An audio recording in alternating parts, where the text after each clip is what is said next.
This is Professor L.B. Gayakawad's English Literature Web. I am Professor L.B. Gayakawad is teaching today the topic lecture number 395. The topic is Spoken English for Competitive Examinations Part 16. Before going to the topic, I will request you all to watch, like, subscribe, comment and share my YouTube channel. The second request I will do is that please see all the notes which are available there in the description box. While watching the video, you can see all the notes like PPT. Now we will go to the topic. The topic we have taken is direct and indirect speech. Means today we are discussing the next part of the direct and indirect narration. We have taken there today to discuss. Means we have taken the helping verb that is called the auxiliary verb that is there which have been taken by us for discussion. There is the helping verb and we can change this there into the indirect speech as dared. Means dare becomes dared when we go from the direct speech into the indirect speech. Dare as the helping verb turns into dared to change into the indirect speech. Remember, when we change the dare helping verb as the process of changing into the indirect speech, this dare becomes dared, and then we know all the rules and regulations of the indirect speech.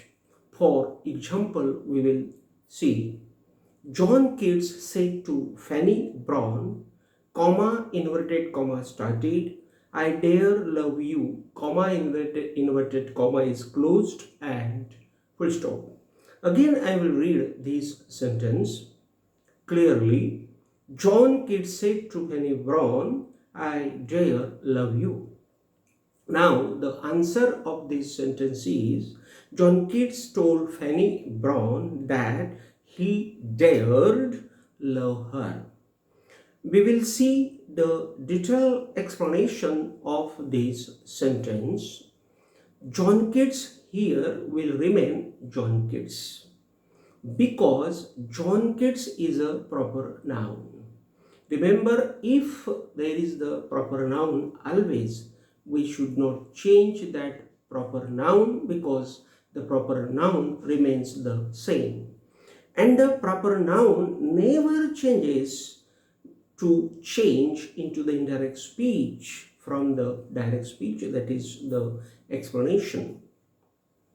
Said to will become told because the speaker and the listener are present in the sentence. Remember, said to is there the reporting verb and is said to remains told. Means said to changes and in place of that said to there comes told. Why? Because in the direct speech there are the speaker and listener present, and that's why the change of said to is happened into told.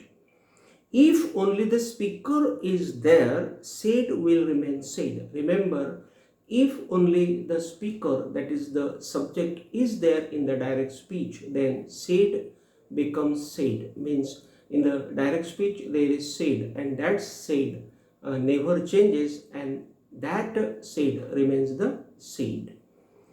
Fanny Brawne will be Fanny Brawne because she is a proper noun. Remember here, if in the direct speech there is the proper noun, that proper noun never changes, it remains as it is. And the proper noun doesn't change, that is the rule and regulation of the indirect speech.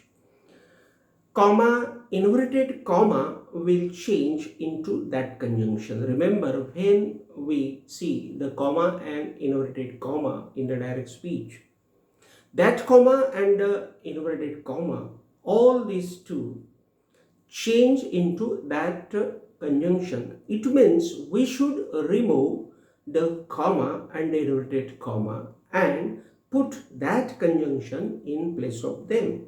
It means that we should omit, we should cancel the comma and inverted comma, and in place of them we should put there that conjunction, and both the parts will be joined with that conjunction. Means there are the two parts of the direct speech, that is the first part of the reporting verb, and then there is the second part, that is the reported speech. All these two parts should be joined with the help of the that conjunction. I would be he because I means John Keats, a male person. Remember, here in this sentence there is the proper noun, that is the John Keats, and John Keats is a man, is a male, and that's why this I has become he while changing into the indirect speech. Dare will become dared in simple past. Remember, always the helping verb changes into the past tense while changing into the indirect speech. Then there is love, means dare love is the structure, and that's why love would remain love because main verb never changes, it remains as it is. Remember, if there is the main verb and helping verb together, we should change that helping verb into the past tense, and the main verb should be there as it is. Means we should not change that main verb. That is the rule and regulation. You would become her because Fanny is a female. So remember, this you means Fanny, and that's why this you has become her here. Finally, we must put only the full stop at the end of the sentence. Now we are going to the conclusion part. When we are concluding this point, or I will say this topic or video, we can say that the learner can develop his writing and speaking English with this video surely. This material will be useful for facing the competitive examinations. So remember, finally, I will request you to watch again my videos regularly. Thanks. Let's meet in the next video. Thank you. Thank you very much.